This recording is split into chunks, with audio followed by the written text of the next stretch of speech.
We're off to a good start because Cal has muted himself. Damn, I was on fire. I had the energy. I had everything. I put it on mute just to make sure the sound wasn't coming through behind the studio. Off to the races, gentlemen. He's back, though. We've got him. I was just saying, I'm your host, Cal, filling in for Tom, who normally does these intros, and Kerm's here filling in for me. So I was telling you, Kerm, I wanted you to take the intro and take the live. I know you hate doing them. You should have done it because I've made myself look like a fool to start. No, it happens to the best of us. This is the world of the business that we're in. And you just got to regain. We'll regain now. We'll get into some footy, some round 3 action. Super keen to get into it, and let's get started. I was going to start things off by going, I don't know how, because Tom's still done the slides for today's show, and I don't know why he thought that Ben Keys and Billings were worth putting on the front. But I can't really talk because I've made myself look silly to start. But welcome everyone for joining along. We've got some goodies to give away. So if you are following, whether you're on YouTube, Facebook, or on X, it's weird calling that still, we welcome you, and we've got some stuff to give away. And I did tease in our Discord before, Kerm, that I've got a silver Marcus Bontempelli that I've got him ready to go. So I'm going to get the question in that I want early. I want to hear, I think this week, I'm going to jump a little bit ahead. I think this is a Marcus Bontempelli week, and I'm going to tell you why later. I want in the chat below, I want the best case for Marcus Bontempelli this week or the best case against it. So I want to pick which one. So if you're following along, you want to get your hands on a silver Marcus Bontempelli, that's what you've got to do.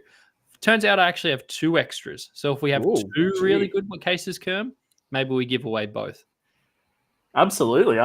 Embarrassment of riches for yourself there. That's some good stuff. He's a good man to have on hand.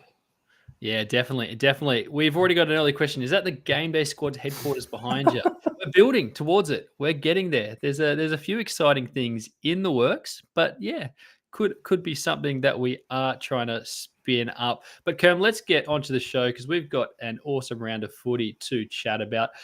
First, let's talk about Game Day Squad. If you are brand new, Game Day Squad, Fantasy Reimagined, we've got competitions every single week. So if this is your first week on Game Day Squad, don't worry. You've got a chance to win this week and a chance to win the next week. There aren't just competitions for seasonal prizes. So we love it. We love being involved with it. Oh, I've skipped ahead too early. I'll go back one. Kerm, round 3. Take it away. What are we looking at with the footy action this week? Well, I mean, all eyes are on tonight's game where Brisbane and Collingwood go head to head. They go into battle. The grand final replay from last year. Both teams winless to start 2024. Who would have thought that?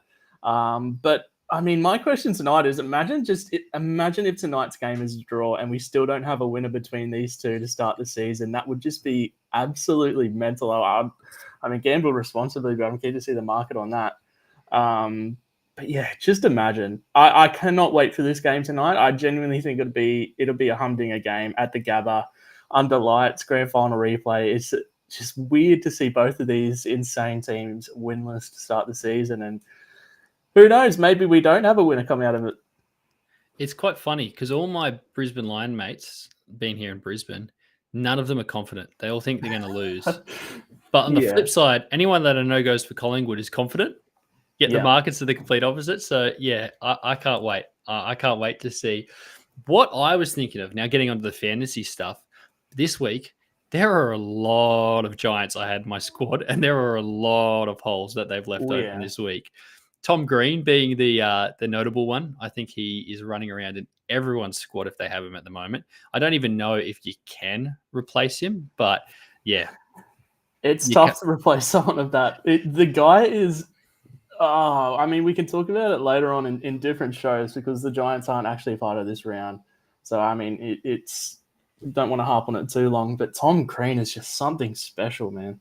Yeah, he definitely is. He definitely is. And down back, Lockie Whitfield, Toby Green up forward. Jesse Hogan, I know, has floated in and out of a few sides. Particularly last week against the Eagles. But, yeah, it's just left me looking for a few replacements. But I'll get right into it and I'll start talking about my squad. I told you off the bat, it's Bont week.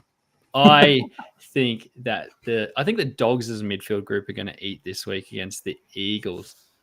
Eagles look like they haven't been too much better than they have been last couple of years. Mm-hmm. And I am just trying to make sure I get him in there as much as I can. I actually don't have a higher Bontempelli card than a silver. But if I had a diamond, I'd be playing a diamond. Legend. The legend's already out in the wild. I don't own him. But if I had him, I'd be playing him with full confidence. And like I said, I've got one silver at least, maybe two to give away. So, Kerm, we're going to be trying to pull out a few of these comments coming in. Yes. Best case for Bontempelli this week, or the best case against it is going to win them. I want to hear your thoughts. Do you think it's a Bont week? I think it's hard to. I mean, I'm never going to be one to bet against Marcus Bontempelli, but I guess my question is, after Jack McRae absolutely lit up the Magoos last week with almost 50 touches, I don't think Bevo, despite his best efforts, can keep someone like Jack McRae out for long. I still don't think it's going to impact Bont's scoring. I think Bont just excels.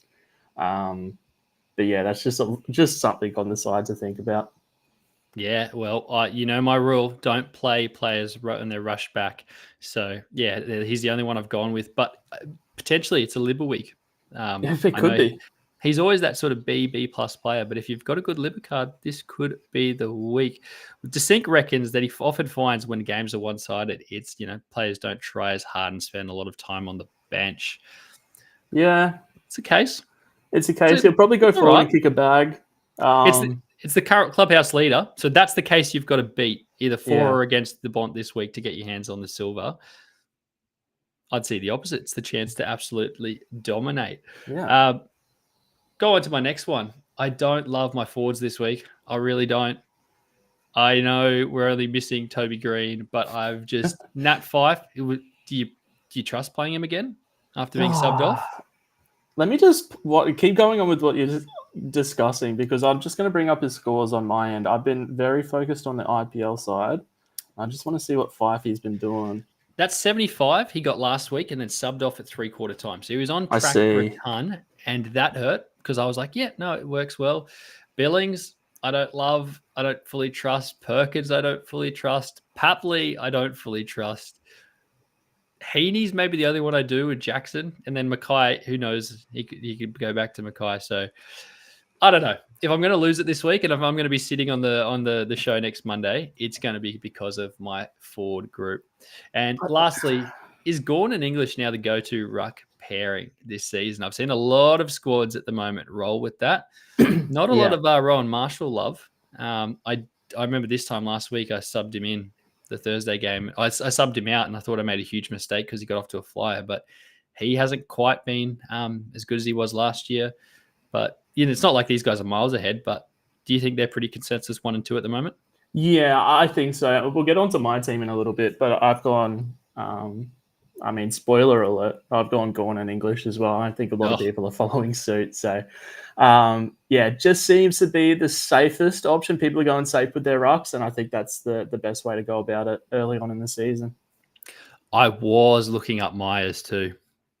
My original question was going to be, do I get him into my squad? But then I saw I had multiple Bontempellis Silvers when I went looking for him, so I quickly made the change. Marshall, who I think Tom will like that one. Tom will like this discussion if he was here. I'm surprised he's down in Sydney. He probably thought the Swans were playing a home game down there and got his weeks wrong, but he's down in Sydney. Yeah. He's not on the show. Should have said that off the top. Maybe I did when I was on mute. But just quickly before we move on Fife, I think there's worse you could do than Fife this week. Looking at his scoring, obviously been very handball dependent early on in the season. But if he gets that run through the midfield, there's obviously been a lot of chat about Hayden Young and his position in the squad and whether that midfield role and that experiment has run its course already. That would be a little bit of a stitch up for him. But if he does find himself down back, maybe it is Fife that steps up and gets that engine room role. Yeah, and I love this one from Desink again. Perko with Parrish has been interesting. Parrish only got moved in we only got that announcement 15 minutes ago. Yeah. So I've got, I don't have to make that decision tonight, but I reckon he won't be there. Parrish now named back in the squad. But like I said, maybe Zorko, but I'd have to get that one in pretty quick. Yeah. While I ponder on that one, Kerm, I'll flick over to you. Take it away. People want to see your squad. Haven't seen it in a few weeks. Yeah. Well, no, while you scrounge the transfer market for a Zorko, I'll take the stage. First point there, I miss Matt Rao. We're not going to be able to play Matty Rao this week. Suns obviously have the bye. He's been in my side from the start. And yeah, he's been a really big hit. He helped me out really early. You can see my rank at the moment, 86th. Blame the IPL for that. But Matty Rao, he was a mainstay in my midfield. I've got lots of depth. Thankfully, the midfield is a pretty big depth position for a lot of people. And I slotted LDU straight in. But yeah, for the most part, as a Suns fan, I'm gonna miss watching Matty Rao run out this weekend. Number 2, you can see a major gap in my backline. Desperate for Sheasel. I would replace pretty much everyone in my defense outside of Dacos for a Sheasel card. Silver Short comes in for Platinum Whitfield, which is going to sting a lot this week. I've been relying on that Platinum Whitfield a lot early on in the season. He'll be straight back in next week. But for now, I'll be working hard to find myself a Sheasel card to slot in there for pretty much anyone outside of Dacos. Yeah, you do miss having him because he's been on fire. I know Tom got one really early. I got my hands this season on an all-star one, so I've got him set. Yeah, and I know. But you've got Nick Newman. I don't have a Nick Newman in my squad. Yeah, Nick Newman's different gravy without Sam Doherty in the team. It has to be said. We thought Zach Williams was actually going to be what Nick Newman is, but Nick Newman's taken off the back of his exhilarating back end of the 2023 season. But number 3, and this is probably going to change before the bounce tonight and going into Carlton's game against North Melbourne, who actually don't have any, outside of Sheasel, we could call him a defensive defender. Do they actually have a lockdown defender that can lock down both Harry Mackay and Charlie Curnow? I was just about to say, what about Ben? And then I realized he's become Ben's gone. Ben took the check and left. Yeah. And now we're relying on Toby Pink to shut down both Charlie Curnow and Harry Mackay. And I mean, as it's written, it should be an absolute bloodbath. And I'm probably going to try and work both of those guys in, to be honest, because I don't think you really want to take a bet on who's going to kick the bag. Both of them have a pretty good chance to do so. Yeah, I love it. I've got a fantastic question, and I'm going to throw it to you because, Justin, I don't know if you know, but Kerm is an absolute diehard Suns fan. So this is me sticking the knife into him Yeah. on a Thursday afternoon before a long weekend. But I'm going to ask you a Rankin question, or Justin's going to ask you. Can we still back in Rankin? I mean, as the story goes, when all the chats were happening, messaged him on Instagram. I said, choose your heart over your wallet. But it's proved to be a pretty nice move for him. He's killing it. He's getting some midfield time. 101 GDS points in round 1, 90 GDS points in round 2. Getting a lot of kicks. He's kicking goals as well. I mean, there's no reason for us to stand here and say, don't play Isaac Rankin, because he's getting all the opportunity in the world to score well, especially as a forward. I think he's comfortably a top 6 forward at the moment. Ooh, there you go. Well, that what you said there about the DM, Kerm actually did do that. That's not a made-up story. Kerm has a screenshot where he's text Rankin, and what was it? Love greater than what, money or something? Yeah, it was after, it might have been after a little bit of a pub crawl of sorts. Obviously a couple of years ago now. And he didn't reply. I don't blame him for not replying. I think he put all the Suns fans on red. Yeah, and fair enough too. It's worked. Not many of you, but he put them on red. Yeah, exactly. I'm not sure there's much of a stampede of Suns fans DMing him. But yeah. Bowden reckons that the Bond is going to go forward to rest, kick threes, and have 35 goals. 3 and 35. That's the energy I want for Bont this week. I love that. We've got a new clubhouse leader. Reminder, if you're just joined, we want to know your best Bontempelli take. I think it's a Marcus Bontempelli week. If you agree with me, give me the biggest case for. If you disagree, give me the biggest case against. Winner walks away with a silver Bontempelli. So, yeah, that's the new clubhouse leader. 3 and 35 will do it. That's a day. That's a day. That I would take that. Let's chat about Tom's tiers. Now, Tom is not here, but he has still done the tiers. Now, he told us, do not look at these before the show. So we're going to be reacting to these live. And I think, sometimes with him being here, we can hold back a little bit. Maybe the comments hold back a little bit. This week, he's not here. Let's rip in. Let's pull these tiers apart. Let's have him watch this back later in the weekend and be like, damn, what have I done? He's roasted up here. Let's start off. Silver tiers. Now, so I should say this off the top. What he does is he goes with his tiers. He shows us the players that if he would play the maximum of that player for. So, for example, with the silvers here, he wouldn't, if he had a silver, he would play these players in silver, but he wouldn't play higher, and so on and so forth as we work up to the legends. Any surprises here other than the fact he cannot quit Bolton? I don't know what it is. Shea Bolton and him. Pretty much Richmond players in general. I think he's got a soft spot for Richmond as a club. And maybe that's something we can probe later on as the season goes along, because there seems to be a running theme. But man, there's a couple in here. I mean, I know it's just tiers and what he would play and all that sort of thing, but Nasai Wanganeen-Malira off 147 last week. Jordan Dawson off 150. I thought the Dawson one. Week. Dawson just dropped 150. Yeah, Heaney might be a Brownlow favourite at the moment, or should be a Brownlow favourite at the moment, I should say. So to have Nasai Wanganeen-Malira, Jordan Dawson, and Isaac Heaney in the same tier as Shea Bolton is just it's criminal. There you go. Yeah. Tom, you've got some answers. You got 7 days. No, there's going to be no live stream next week, Kerm. No, there's not. Sad announcement, but I don't know if you can see this. Where's my camera? We've got some special themed starter packs. I don't know what colors they might be, but I reckon we might be somewhere where the footy's on next weekend. So no live show, but if you see us in Adelaide, might have some of them to hand out for you. A bit more on that will come a little bit later in the week. Let's keep getting through these tiers because I imagine they're only going to get worse than Bolton and Dawson.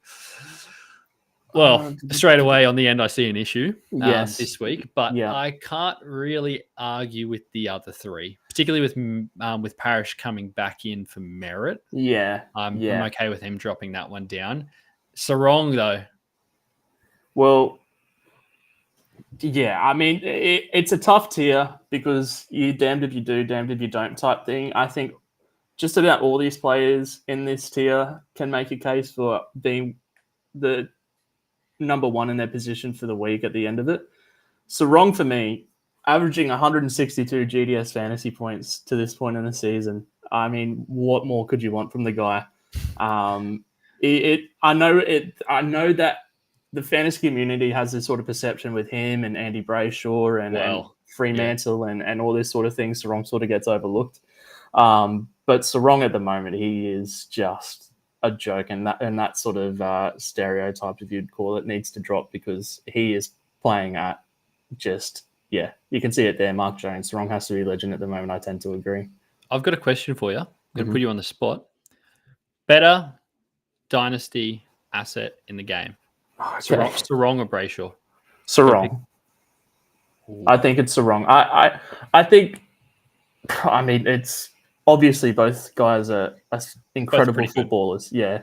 And Andy Brayshaw straight out of the gates in his career was an outstanding footy player. But Sarong's just turned into something that is just unstoppable. So for me, I'll go Sarong. Does anyone want to make the case for Andy Brayshaw? We'd love to see it come through in the comments. I don't know. I can't guarantee you an Andy Brayshaw back. It's not like the bond I've got to give away tonight. But I do want to hear it. We've got a game. We're going to be giving away some cards at the end. So that might get yourself an entry into that. We will keep going on with this. Looks like no one wants to make this case. I don't know how he's got Tom Green still in there. He's clearly gone on holidays and forgotten that the Giants aren't playing. So well done, Tom. I saw Newman first, and I was like, he's really going to have Newman ahead of some of the plays he's just had. That was my first thought. Newman ahead of the likes of Nasai Wanganeen-Malira and Harry Sheasel is an interesting thing. But, Carlton are playing North Melbourne. Yeah, I was going to say, who's the other team on the bye? The Giants and... Top of my head. The other irrelevant team, the Suns. The Suns, that's right. That's why they weren't. No, it's all right. I was going to say, we're going to see Flanders or someone pop up here on the next slide. We'll move past that, save Tom the embarrassment. Only one in the diamond tier. One in the diamond tier. He reckons Dacos is a bounce back. Now, I messaged in the Discord before, and I was like, is anyone thinking about not playing Dacos? I was just trying to see what sort of reaction I got out of it. I think there was a lot of defense, a lot of people saying, no chance. I think even someone was like, oh, everyone's overreacting so far. I think it was just my comment. I don't know there were many people agreeing with me. And clearly I've played a platinum this week. I'm backing him in. I just wanted to see if potentially there was anyone that was thinking about jumping off. Tom doesn't think so. Do you agree? Yeah, I think no matter what, Dacos has to be in your team. Against the Brisbane Lions at the Gabba, he should have a lot of space and should be able to play his free-flowing game. I don't think they're going to throw a tag on him. I'm not sure that's how they're going to go about it. But yeah, I would say Dacos is still a must-start player. John doesn't even reckon he's a top 6 player. John! I mean, I'm all for it. I the downfall of Nick Dacos. John, I'd love to hear that take. We'd love to get you on. We'd love to hear it if this continues. That'd be fantastic. McGuinness isn't tagging Dacos tonight, so he's going to have 35. That's fantastic to see. Yeah. Yeah, just a few people talking about Dacos. Let's finish off Tom's tiers, though. Goulden and English. I'm not surprised by English. No. Goulden, though. Over some of the guys like we spoke, Sarong and Dawson. Yeah. They play Richmond this week. It's a nice matchup. I don't know if I found Goulden's come back into my squad this week. He wasn't there last week. Yeah. So I don't mind it, but legend tier. The earlier tiers we can have a discussion off air later tonight maybe with some words thrown around. But off the back of 132 in round 1 and then 143 in round 2, the fact that his Swans coloured glasses are obviously on here, and I would probably have Goulden in a diamond tier myself, but I think it's not the end of the world to have Goulden at legend status. I've got a question. I've got a good question for you. I hope it's a good one for you here, Kerm, in a second. Before that, someone needs to check in on Tom. Think he's lost the plot. Thank you, Mark. That's the sort of energy we want tonight. Tom's not here. Rip into him.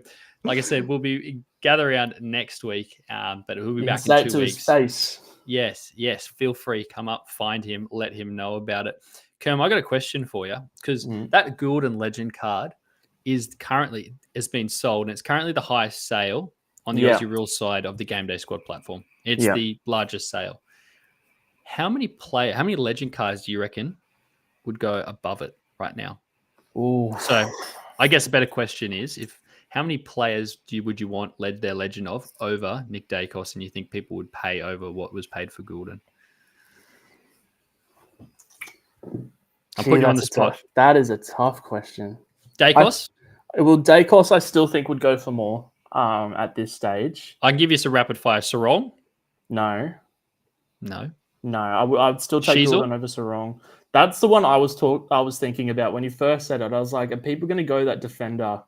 Because obviously people have some strong midfields in the Game Day Squad competition. But are people going to pay that premium to have that legend defender as that point of difference? Timmy English was my last one. I'd still take Gulden over English as a legend card long term. I mean, Sheasel and Gulden legend cards are a toss-up for me. I think if it has to come down to it, and you had a gun to my head, all that sort of thing, I think Sheasel edges it just because he's got defender status. There you go. I like it. Kerm, we're going to finish this off. Game's kicking off in a little bit. We have some cards to give away. I'm going to call it on the Bontempelli, so I have to scroll back up. But the last comment that I pulled up is going to be the winner. The 3 goals, 35 touches. Make sure you find me on Discord after this. Send me a DM. I've got that card coming your way. We're going to have a few more here. So how we play this, Kerm, I'm sure you were here week 1 or round 0, I should say, when I was down Swans. You know how to play this. We're going to open a few packs. And how we're going to do it is 2 packs. One, we're going to do a blind giveaway. So open it, sell, keep, give on the fly. You can kick things off. I'm going to trying to change my screen over and we can get stuck into it. Perfect. Oh, if I can get stuck into it. Where have I gone? Bear with me. It's been a long time between drinks since we had... I know you guys had some luck on the last show with some decent players. I have not packed on the live shows, IPL's live show included, a good player for a very, very long time. So apologies in advance for the unlucky person I select in the comments. Well, it's good that we do them live because people can see that we haven't pulled them out. The Nathan Cleary legend got pulled this week. Yeah, on the rugby league side of the game, and that's insane pull. That's the Nick Dacos card of the Aussie Rules, the most sought after, the number 1. Came out in a pack. First question everyone had was it ours? No, sadly not. I wish. Even if it did, people wouldn't believe us. If we pull a good legend like this, at least people will believe us, Kerm. Exactly. Everybody knows that everybody has the same pack luck. Everyone goes through peaks and valleys. Everyone has their good times and bad times. I'm in a ditch right now. Legend Sam Swikowski. Well, pick someone along. Who are you taking along? Who are you picking? I will take, despite his Dacos calls, John Patton. He's been very active tonight, so hopefully we can get you a good card. Not a Dacos. He doesn't want a Dacos. He doesn't want Dacos at all. Not so a that's top 6 player. All right. We're doing this with how we do the Indian cricket style, starting left to right, or do you want to change it up? I'm going to change it up because the Indian cricket giveaways have been horrendous. We'll go right to left. It's a silver here. What are your boys? That's a keep. I'm going to keep him. That is unbelievable right there. I'll take that all the way to the bank. Lovely. All right, who we got next? Another silver. Oh, Marcus Windhager. What a pod he is going to be for the next few weeks with Brad Crouch out due to injury. Could you imagine if this last card's good? What are you doing? I'm gonna give this to John. I think I don't want to risk it. This is a decent card. I'm not saying this is a great card. I wish it was an Asai 2 desync. I see that in the comments. But despite that, he's a midfielder, or he's a defender playing in a midfielder role at the moment while Crouch is out. So I'll give that to John, and hopefully that brings you some luck over the next few weeks. There you go, John. He is all yours. And what is going up on the market at some point during the game tonight for 1 cent is a Hewitt. Okay, that's good. The good That worked out decisions well. were made. Yeah, absolutely. Hopefully someone finds some use for that Hewitt, and hopefully you have better luck than I do. All right. I've already given away my silver bond. The benchmark is that. I want to top that now with this pack. I've had mixed results. You've had some terrible ones across the lives. I've had some pretty good ones. So I'm going to go with Auntie Booger. Tonight, you're going to roll with the Booger. me. Let's go. We didn't get the legend animation, which not what we want, but I'm going to go left to right. I'm going to stay with it. So, good luck with that one. Don't look at the comments either, because I know Arnie Booger is going to be hot on the comments here. So I don't want you looking at the comments and getting any insider information. For everyone's knowledge, averaging 103 GDS fantasy points to this stage. I am going to give that to Auntie Booger. Okay, I think that's a safe. I think that's a solid one. Yeah, I think that's a solid one. I'm going to keep rolling. I've got lots of Jaden shorts myself, so I'm going to keep rolling with that one. Benny Keys, that is going up on the market for $1. The best this guy has done this season has somehow ended up on the front of the live stream tonight. I don't know why, Tom. We saw before with his tiers. I don't know how he got there. I did buy a few Benny Keys. I'll admit. I did think he was going to be a forward status last year, just the way he was trending. And now I'm stuck with a bunch of Benny Keys. I'm also stuck with a bunch of Bailey Smiths, but at least I think in 12 months' time, they'll turn out all right. So, yeah, I'll happily give one away. And the player I'm going to be rolling with is Zerk Thatcher, up the pair. Good stuff. I'll be in Adelaide this weekend. I'll be at that game. I'm terrified for it. I'll get to hang out with one of our partners, Hef. He tried to say that, hey, I've got a few mates, but they're a little bit weird Port fans. All they want is Hinkley out. I'm like, mate, I will fit in perfectly. I can't wait to be part of that home crowd wanting Hinkley out. I think we're in big trouble against the Ds. But, Kerm, I don't think we need to worry too much about the power. I think we can just talk about tonight's game. Is there anything else you want to say before we kick off to that? We haven't updated that one there. It is not the St Kilda Saints. It's not the Saints versus Collingwood. It is Brisbane versus Collingwood. It is just Collingwood. It's only, don't look at the left, only look at the right. Good luck tonight. I hope everyone climbs up the leaderboard. Everyone listening in the show climbs up the leaderboard tonight. Don't listen to Tom's tears for the next few weeks. He needs to look within. And we'll be working hard on that off camera to make sure that his tiers are in line in the future. Yeah, we'll pull them up. Don't worry. Auntie, I'm happy I've been able to give you that. Hit me up on the Discord after, and we'll make sure you have that in your squad. Thank you, everyone, so much for joining tonight. Hope you have a great week of fantasy footy. Like we said, we won't be here next week. We'll be down in Gather Round doing some stuff with Gather Round, which will be fantastic. But we'll see you back on the live stream in 2 weeks. Join us on the Discord tonight. We'll be there chatting all through the game. So look forward to that. Appreciate you jumping on, Kerm. You're fantastic as a guest. I know you get nervous jumping on, but no one can tell. No one can tell. No, not at all. It's not the sweat under the armpits or anything like that. But it's good to be here. Awesome. Appreciate it, guys. And we'll catch you all later. See you guys.